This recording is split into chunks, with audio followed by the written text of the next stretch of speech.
Untuk mengetahui informasi selengkapnya terkait penanganan korban gempa NTT, kita terhubung dengan rekan Muharlin di Kabupaten Sika, NTT. Selamat malam Muharlin, bagaimana situasi di sana sekarang?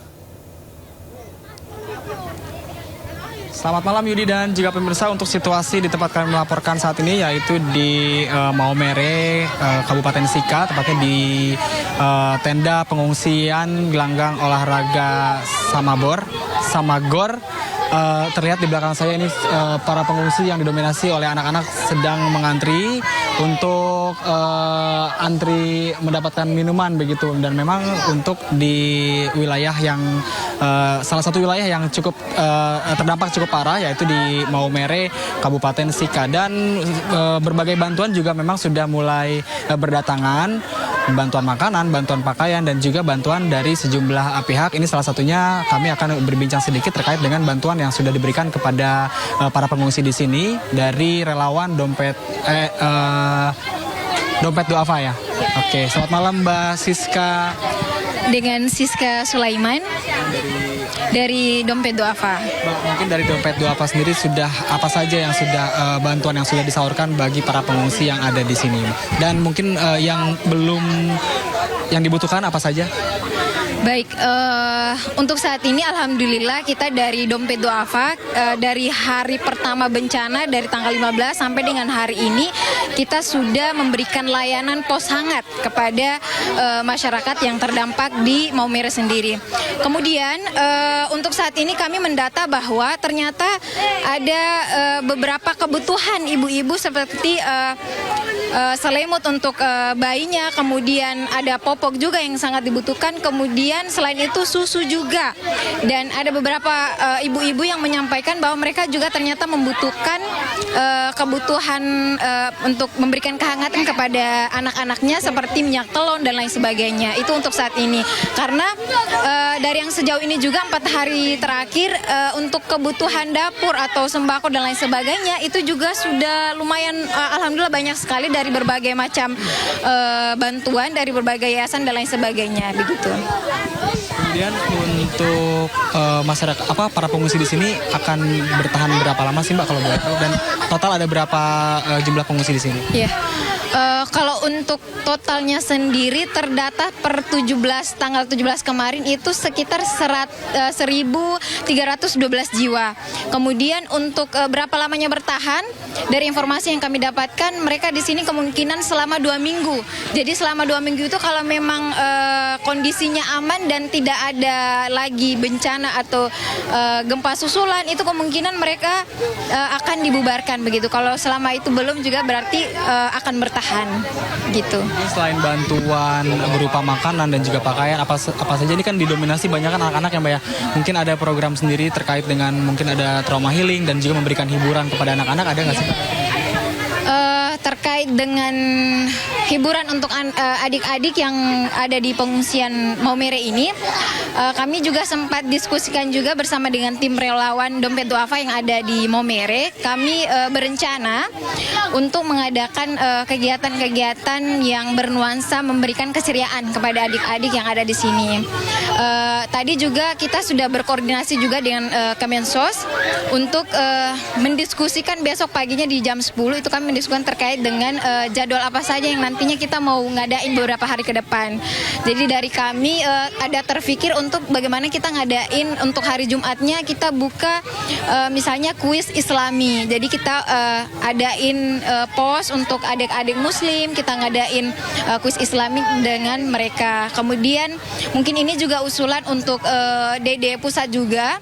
Kami ingin mengadakan mungkin bisa dipertimbangkan juga untuk adanya musola darurat. Jadi hadirnya musola darurat ini kalau sudah ada kita juga bisa memberikan layanan pengajian untuk adik-adik di malam hari habis Isya misalnya begitu. Mbak Siska atas informasinya, dan tadi perbincangan saya dengan salah satu relawan dari Dompet Duafa yang mengatakan memang untuk bantuan makanan dan juga pakaian memang sudah cukup banyak berdatangan, dan yang paling dibutuhkan saat ini yakni kebutuhan bayi, kemudian kebutuhan pakaian untuk lansia terutama selimut, dan juga kebutuhan kebutuhan susu bayi, di mana yang di Maumere ini sendiri, Yudi dan juga pemirsa, merupakan salah satu wilayah yang terdampak cukup parah. Begitu selain daerah lainnya ada juga daerah lain yang terdampak seperti daerah ND, kemudian daerah Sika, di seluruh daerah di Kabupaten Sika. Dan kami akan terus mengupdate seperti apa nanti perkembangan ataupun kondisi para pengungsi di khususnya di Maumere, Kabupaten Sika, Provinsi Nusa Tenggara Barat. Saya kembalikan ke Yudi di studio. Muharlin, izin kami ingin tahu tentang situasi aslinya di sana. Bolehkah eksplor Anda tunjukkan bagaimana keadaan pengungsi di sana? Mungkin di belakang Anda saya lihat ada banyak anak-anak dan aktivitas warga akhirnya seperti apa? Mungkin bisa sambil diperlihatkan, Muharlin. Oke, baik, ini saya akan memperlihatkan sedikit kondisi pengungsi di sini. Ini di sebelah kiri saya ada salah satu tenda yang dibangun oleh Dompet Duafa.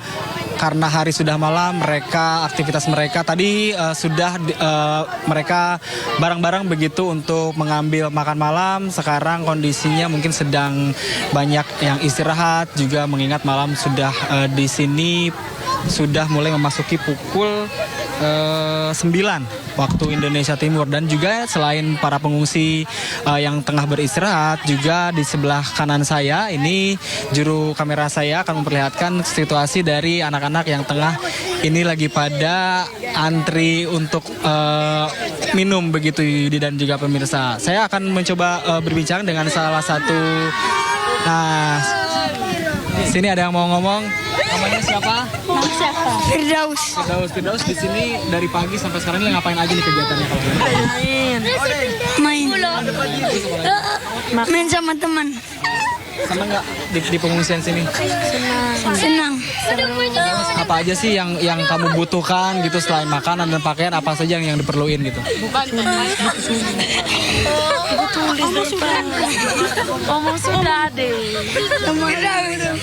Nah, inilah keseruan dari para anak-anak, khususnya mereka ini sedang mengantri diberikan minuman satu-satu untuk menghangatkan tubuh dan juga untuk sekedar berkumpul bersama dengan para pengungsi yang lain. Yudi. Baik, terima kasih banyak Muharlin. Semoga saja laporan Anda ini benar-benar didengar oleh pemerintah sehingga bantuan tepat sasaran, tercukupi, dan masyarakat di sana bisa bangkit kembali. Terima kasih Muharlin, selamat bertugas kembali.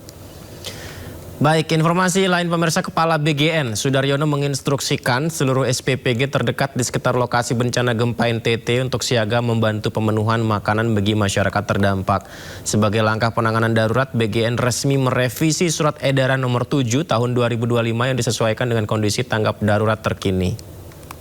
Menyampaikan kepada dapur-dapur di wilayah terdampak gempa yang hari ini terjadi gempa di NTT, saya hari ini akan keluarkan surat edaran terkait kebencanaan khususnya untuk semua dapur. Nanti silakan diperdomani. Jadi saya minta untuk koordinasi dengan BNPB, kemudian dengan pemerintah daerah di situ, bagaimana dapur-dapur yang terdampak maupun dapur-dapur yang tidak terdampak, dia dapurnya tidak terdampak tapi dekat dengan lokasi bencana, maka apa yang harus dilakukan, ikuti Surat Edaran Nomor 7 Tahun 2025 yang hari ini saya akan revisi dan kemudian kita kirimkan ke Anda semua melalui saluran email tadi dan juga melalui berjenjang.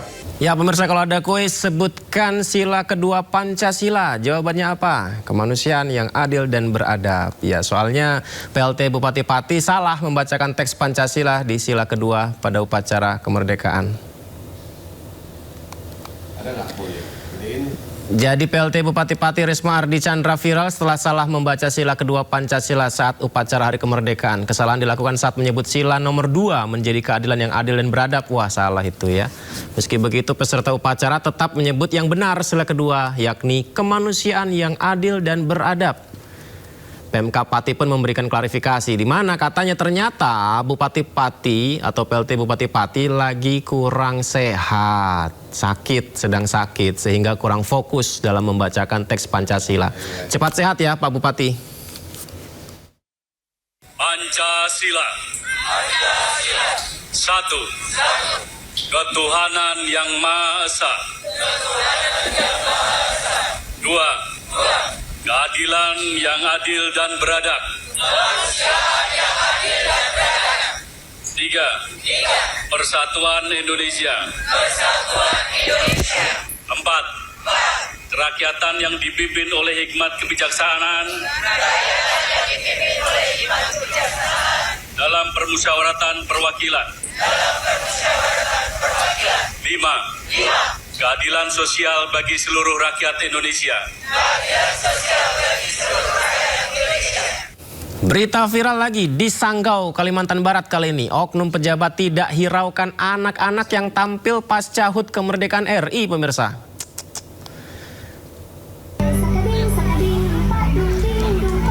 Nah, jadi yang menari anak kecil ini tuh sedang penampilan pertunjukan, ya kan? Harusnya kan nonton ya, menghargai anak-anak kecil ini kan. Tapi coba lihat pemirsa nih. Oknum pejabat Sanggau Kalimantan Barat dengan pakaian dinasnya malah asik foto-foto pakai HP dan bahkan membelakangi anak-anak kecil yang sedang pertunjukan menari itu. Duh, ini kan kesannya, maaf ya, kesannya kayak nggak menghargai.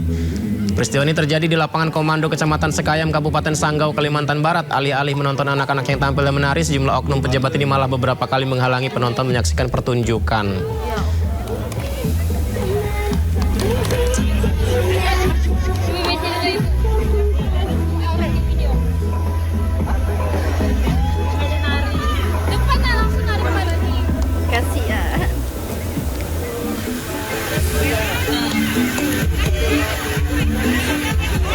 BMKG memprediksi gempa susulan di wilayah NTT akan terjadi hingga 3 atau 4 minggu ke depan. Hingga Selasa kemarin terjadi ribuan gempa susulan pasca gempa magnitudo 7,7 yang mengguncang NTT.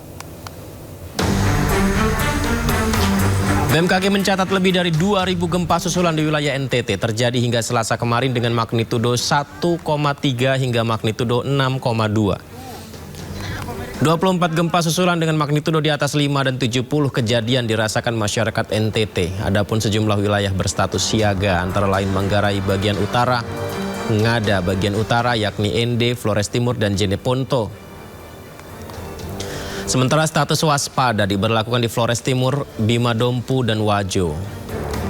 Masyarakat NTT dihimbau menghindari bangunan retak atau rusak serta tetap waspada dengan gempa susulan.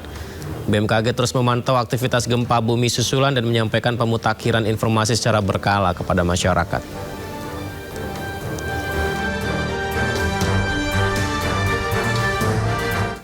Tim SAR gabungan mengevakuasi 3 orang warga Manggarai Timur yang menjadi korban gempa. Evakuasi dilakukan lewat udara. Pemirsa, 3 warga yang terluka parah akibat gempa yang mengguncang Pulau Flores dievakuasi menggunakan helikopter. Ketiga warga mengalami patah tulang termasuk seorang anak berusia 5 tahun. Ketiganya berhasil dievakuasi menuju rumah sakit di Labuan Bajo hanya dalam waktu 25 menit, di mana Basarnas menegaskan evakuasi korban lewat jalur udara amat krusial untuk memangkas waktu tempuh lewat darat. Nah, karena kalau perjalanan dari Labuan Bajo ini untuk menuju lokasi memakan waktu lebih dari 7 jam. Dan mudah-mudahan dengan keberadaan helikopter ini kita bisa menjangkau lokasi dalam kurun waktu kira-kira 25 menit. Mudah-mudahan cuaca bagus sehingga evakuasi bisa segera kita laksanakan dan para korban bisa mendapatkan perawatan lebih cepat yang terbaik.